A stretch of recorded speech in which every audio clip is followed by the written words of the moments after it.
रुपए में गिरावट थमती नजर नहीं आ रही है और आलम यह है कि रोज नए गिरावट के रिकॉर्ड बनते जा रहे हैं और अब ये 54 के भी नीचे चला गया है। तो ऐसे में क्या है रुपए का भविष्य, क्यों है इसमें इतनी गिरावट और इस माहौल में आपकी क्या हो रणनीति, सब पर हम करेंगे चर्चा।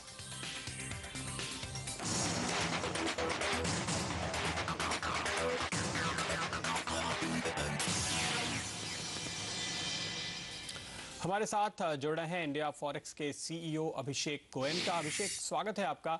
आखिर क्या वजह है इस तरह से लगातार हर रोज आप एक एक नया लेवल तोड़ रहे हैं? 3 दिन पहले हम 52 के ऊपर थे और अब 54 के भी नीचे। बात ऐसी है कि इस समय जो कि आरबीआई की कोई स्टैंड क्लियर नहीं हो रही है। कल भी प्रणब मुखर्जी का इंटरव्यू था, इसमें हमने बहुत क्लियरली कुछ देखा नहीं कि क्या स्टेप्स लेने वाली है गवर्नमेंट। हमने ये देखा कि भाई किस कारण से हो रहा है ये। इंटरनेशनली यूरो नीचे जा रहा है, साथ साथ में लोकल फैक्टर्स जो हैं वो काफ़ी ख़राब चल रहे हैं, मगर इसकी रेमेडी क्या होने वाली है ये क्लियर नहीं हो पा रही मार्केट में। उस कारण से जो स्पेकुलेटर्स हैं मार्केट में, ये चारों तरफ से रुपए को बेच रहे हैं और हर लेवल पे हम देख रहे हैं कि रुपए एक नया हाई लो बनाया जा रहा है मार्केट में। साथ साथ में आपने अभी देखा जो इन्फ्लेशन के फिगर्स आए वो भी कोई बहुत ग्रेट नहीं आए। इस समय हम देख रहे हैं कि भाई रुपये अगर 52, 53, 54 लेवल्स पे रहता है तो जो हमारी इन्फ्लेशन की एक्सपेक्टेशंस हैं कि करीब करीब 7% के नज़दीक में मार्च में चली जाएगी और बाद में आरबीआई पॉलिसी रेट्स कट करना चालू करेगा, बट इस समय ऐसा कुछ लग नहीं रहा है। बिकॉज अगर रुपये 52-53 के आसपास में रहता है, 54 के आसपास रहता है, तो इन्फ्लेशन भी अपनी कंट्रोल में नहीं आने वाली है। आज ही हम देख रहे हैं कि ऑयल कंपनीज किस ढंग से ब्लीड कर रही है और ऑयल प्राइसेस के दाम बढ़ने के लग रहे हैं, तो किस हिसाब से हमारी इन्फ्लेशन कंट्रोल आएगी। नहीं, वो तो ठीक है, लेकिन अभिषेक, क्या आप ये कह रहे हैं कि इन्फ्लेशन की वजह से रुपया गिर रहा है? नहीं, मैं ये कहना चाह रहा हूँ कि अगर इन्फ्लेशन बढ़ रही है और ग्रोथ अपनी गिर रही है, पहले क्या हो रही थी, पहले इन्फ्लेशन बढ़ रही थी, ग्रोथ भी बढ़ रही थी, बट इस समय क्या हो गया कि ग्रोथ की प्रोजेक्शंस ऑलरेडी 7% के नीचे आ रही है और साथ साथ में अगर आपकी इन्फ्लेशन भी बढ़ती है और 8% के नज़दीक चली जाती है, तभी भी कोई खास रिस्पाइट नहीं मिलने वाला है। तो we end up entering into a high inflation and low growth territory which is very negative, और उस कारण से जो एफआईआई के फ्लोज हैं वो मार्केट में नहीं आएंगे। तो इस वजह से आप देख रहे हैं कि ये सारी की सारी गिरावट आ रही है। क्या एफआईआईज ग्लोबल मार्केट में साथ में डेफिनेटली ट्रेड कर रहे हैं रुपए के खिलाफ? यस, वो एक पॉइंट है। साथ साथ में तो हम ये बात जानते ही हैं कि भाई हमारी करंट अकाउंट डेफिसिट जिस हिसाब से चल रही है, सिर्फ एक ही चीज़ उस डेफिसिट को बचा सकती है, वो है फ्लोज। और फ्लोज लाने के लिए उन्हें कुछ ना कोई अट्रैक्टिव ऑप्शंस देखना होगा इंडिया में, चाहे in terms of policy actions, in terms of FDI और whatever, but then it don't see this kind of actions in the market, तो उस टाइप से फ्लोज अपनी मार्केट में आएगी नहीं। वो तो ठीक है, लेकिन ये अभिषेक, आपकी बात कहाँ तक हमें माननी चाहिए कि हमारी अपनी कमजोरी या इकोनॉमी की प्रॉब्लम्स के चलते रुपया गिरा है? क्योंकि डॉलर जो बढ़ रहा है वो दुनिया की सारी करेंसीज के सामने बढ़ रहा है। अगर हम आपको दिखा पाएं, जो डॉलर इंडेक्स है, जो सारी दूसरी करेंसीज के मुकाबले में डॉलर का उतार चढ़ाव दिखाता है, तो वो लगातार बढ़ा है पिछले 3-4 महीनों से और अब ये अपने पिछले साल भर के हाईज की ओर वापस से लौट आया है।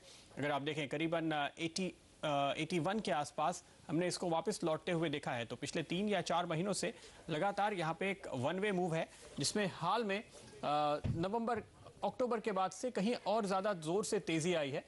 तो दरअसल डॉलर बढ़ रहा है, रुपया गिर रहा है, ऐसा नहीं है। आप क्या कहते हैं? मैं ये कहना चाहूँगा कि डॉलर डेफिनेटली बढ़ रहा है चारों तरफ, बट रुपया सिर्फ इसलिए नहीं गिर रहा है कि डॉलर बढ़ रहा है। रुपया इसलिए गिर रहा है कि हमारी लोकल फैक्टर्स इस समय काफ़ी नेगेटिव हो गई है। आज 6 या 7 फैक्टर्स है जो हमारी नेगेटिव चली, और आज एक भी ऐसी फैक्टर नहीं है जिस कारण से हम ये बोल सके कि रुपए में स्ट्रेंथ आनी चाहिए। डॉलर इंडेक्स की जहाँ तक बात आती है, तो डॉलर इंडेक्स, जैसे मैंने पहले भी कहा था कि हमने करीब करीब 90 का लेवल देखा था 2008-9 में, और इस समय जबकि रुपए 54 के आसपास है तो डॉलर इंडेक्स 81 पे है। तो आज से अगर मैं कंपेयर करूँ हिस्टोरिकल लोज, जब यूरो 1.16 गया था, जीबीपी भी 1.40 के नज़दीक गया था, उस समय डॉलर इंडेक्स करीब करीब 89.90 तक चला गया था। तो आज भी डॉलर इंडेक्स में 4-5% का मूव पॉसिबल है। तो आप अभी क्या कह रहे हैं? अभी आप क्या कह रहे हैं? क्योंकि आप एक फॉरेक्स ट्रेडर हैं अगर, तो आप ये सोचेंगे कि साल भर का जो पिछला लेवल है 81-50 के आसपास का, वहाँ पे शायद एक बार की ये दरअसल डॉलर की तेज़ी थम जाए, या फिर आप ये कहेंगे कि नहीं, ये वापस अभी 87 या 88 तक जाने वाला है, इसलिए ये तो वन वे मूव जारी ही रहेगा? हमें ऐसा लग रहा है कि 84 in dollar index is very much possible, क्योंकि यूरो हम 1.25 के नज़दीक देख रहे हैं, उससे नीचे भी जा सकता है। बट उसके पहले हमें एक छोटी सी करेक्शन मिल सकती है, बिकॉज लास्ट 3-4-5 दिनों में जो मूव आई है वो काफ़ी ही फास्ट आई है, और हम जिस हिसाब से जानते हैं कि बड़ी मूव्स अगर आती है बिना करेक्शंस की तो वो हेल्दी नहीं होती और बड़ी करेक्शन आ सकती है। तो एक बड़ी करेक्शन 1-1.5-2 रुपए की हो, उसके बाद मार्केट वापस 55 के ऊपर जाए तो वो हेल्दी है। बट अभी ये जो मूव जारी है ये हेल्दी नहीं है। लेकिन एक आखिरी बात अगर आप ये बताएं कि कितना इसमें हमारा अपनी कमजोरियों का कंट्रीब्यूशन है, और कितना जो ये आपने पूरा नुकसान देखा है करीबन 45-46 के आसपास से अब 54 के करीब, उसमें अंतर्राष्ट्रीय बाजारों का हाथ है। जैसे कि आपने कहा कि यूरो कमजोर हो रहा है, दूसरी करेंसीज कमजोर हो रही है। मैं समझता हूँ कि बहुत सारी फैक्टर्स हैं, परसेंटेज के बेसिस पे ये बोलना मुश्किल होगा कि कितना हमारा कंट्रीब्यूशन है।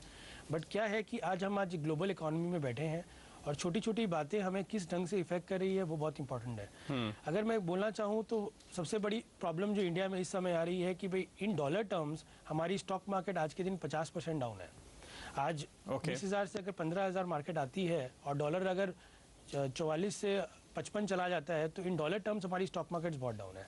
तो उस करंट से फॉरेन इंस्टीट्यूशनल इन्वेस्टर्स की कॉन्फिडेंस ऑल टाइम लो चल रही है। लेकिन इसको उल्टा करके क्यों नहीं देखें अभिषेक कि ये काफी अट्रैक्टिव लेवल्स भी हैं। अगर कोई ये सोच रहा है, जैसे कि हम तमाम बड़े एक्सपर्ट से बात करते हैं, वो कहते हैं कि अगला साल शायद भारत के लिए भी बेहतर नजर आए, जब इन्फ्लेशन काबू में आ जाएगी तो खरीदारी के भी बेहतर मौके कहीं ना कहीं आ सकते हैं। और एक और नजरिया अगर आपको हम दें, जो आप वैल्यू करते हैं रुपए को रियल इफेक्टिव एक्सचेंज रेट पे, तो जब ये गिरावट शुरू हुई, एक वक्त हम जब 44-45 के करीब थे, तो करीबन 18% हम ओवर वैल्यूड थे रियर में, अगर हम वो चार्ट आपको दिखा पाएँ वो आंकड़े।